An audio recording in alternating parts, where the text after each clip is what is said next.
The Fallout 4 Next Gen update has finally been announced, as I'm sure you're all aware by now. After months and months and months of silence and over a year and a half or something like that anyway of waiting, we finally have it confirmed that yes, the Fallout 4 Next Gen update will be releasing on April 25th, so in just a couple of weeks.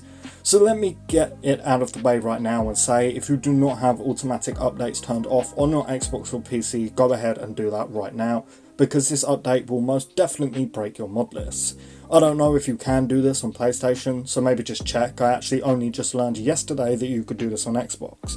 But anyway, here's what Bethesda had to say about the Next Gen update. Fallout 4 upgrades are coming to Next Gen consoles. Bethesda Game Studios is releasing a free Fallout 4 update for download on Xbox Series X and S and PlayStation 5. This update includes native applications for PS5 and Xbox, performance mode, quality mode settings, as well as stability improvements and fixes up to 60 FPS and increased resolutions.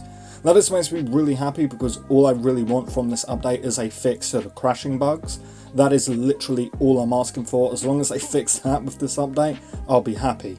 But moving on. Update for PC players. We're also releasing a free Fallout 4 update for PC players. Experience Fallout 4 on your next-gen PC with widescreen and ultra-wide support, as well as fixes to the creation kit and a variety of quest updates. Players with PC versions of Fallout 4 on Steam, Microsoft Store and GOG will receive stability, mods and bug fixes, but there's even more content being added with this update, such as Enclave Remnants, which brings the pre-war cable, the Enclave, into the Fallout 4 storyline. In this new quest, Echoes of the Past, can you stop the Enclave from spreading their dangerous ideology and gaining a foothold in the Commonwealth, along with, workshop items and the Enclave colonial uniform, and they're basically just including a bunch of Creation Club / paid mod items with this update for free, like weapon skins, armor skins, new power armors and weapons.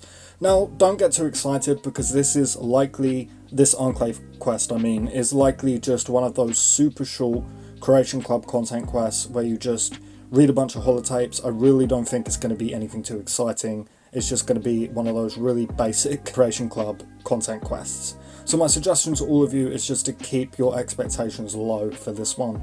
Like, this isn't some brand new DLC like some people are speculating. Now they're also adding in a bunch of other creations, again aka paid mods, into this update for free, such as a makeshift weapon pack, a Halloween decoration pack for settlement mode. Honestly, nothing too exciting, at least in my opinion. And honestly, from these pictures, the graphics don't look much improved with this next gen update either. So I would argue that the game looks exactly the same.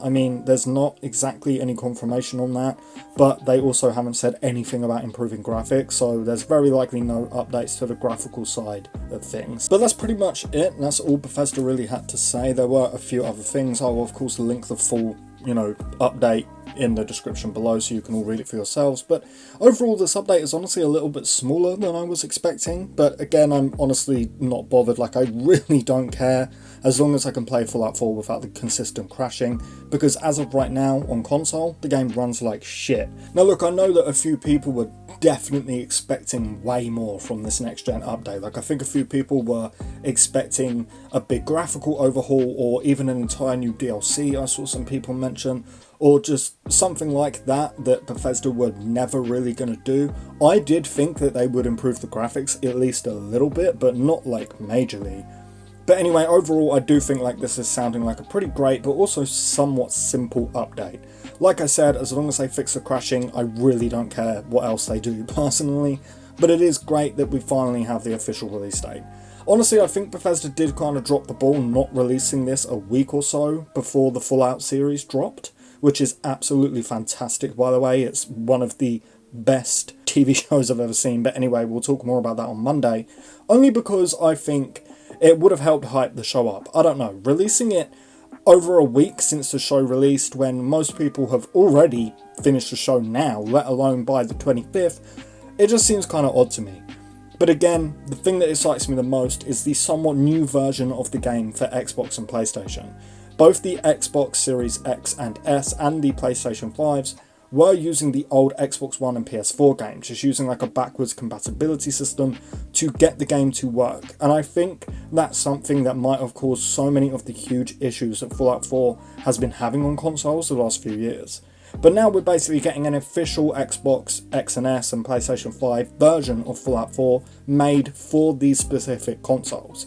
And I think that that's all this update is, or at least that's the highlight for me. Like I mentioned earlier, it doesn't look like they're doing anything crazy like adding in a photo mode, which would have been cool, or even updating the graphics like we've spoken about, or even adding in a new store like they recently did with Skyrim, thank God, because that store in Skyrim's awful. But again, essentially all this update is a current gen version for current gen consoles. They're just giving away a bunch of paid mods / creations for free with this update, along with adding things like bug fixes and a performance mode. Again, nothing too major that we weren't really expecting, like there's no big surprise here, at least for me. So just to kind of wrap up, all I can really say is I know some of you will be kind of disappointed in this, as a lot of people again were expecting something bigger, at least from what I've seen online. My takeaway is that this is just fine. Yeah, I kind of wish that they were doing a little more, like updating the graphics even slightly, or adding in a Fallout 76 photo mode, but for the 50th time, as long as this update allows me to actually play the game on console when I don't want to play on my PC, I will be very, very happy. But anyway, with that all said, we are going to wrap up, so please do drop the video a like if you would be so kind, and consider subscribing if you do want to stay fully up to date on everything Bethesda. Lastly, as always, a huge, massive thank you to our channel members. The support means the absolute world, guys, but with all of that said and done, I thank you all so much for watching, and I really hope to see you on Monday for my Fallout TV series review. Peace.